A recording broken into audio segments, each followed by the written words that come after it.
good morning. Nata din here sa Victor's Phase 2.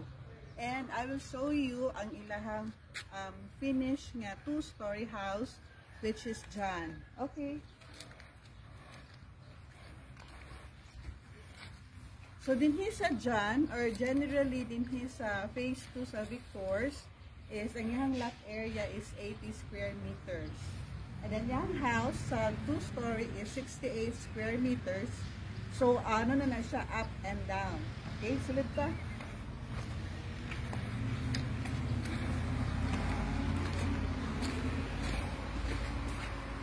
This is the ground floor area of the 2-story house. So, this is where the kitchen, the living room, and the dining room is located.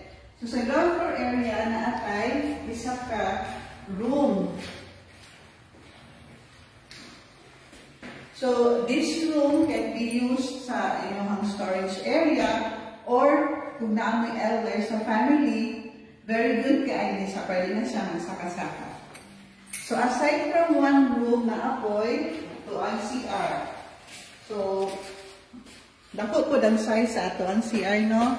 And then, we have the ito ang kitchen area. Plus, bapo kayo, kaya na-asya, kaya window, matanawan ninyo while na pugas-pugas or luto-luto. Okay, so now we'll go to the second floor.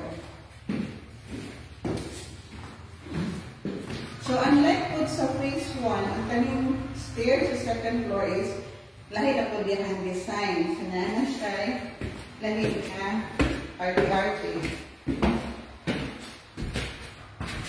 So now, welcome to the second floor. Second floor na atay duha ka room, which is big and also surprise.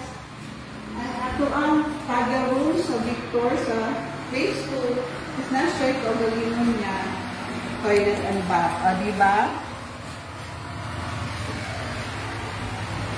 So this room is more or less 3x2 estimate na kayo mo. And then look at the plan kayo siya of glass windows. Windows here, windows there. So, ang imong room is airy and guwapo niya ha. Ang pagsulod sa sunlight or sa natural light. So, this is the first room. And then second here, natin yan. Ikada na room.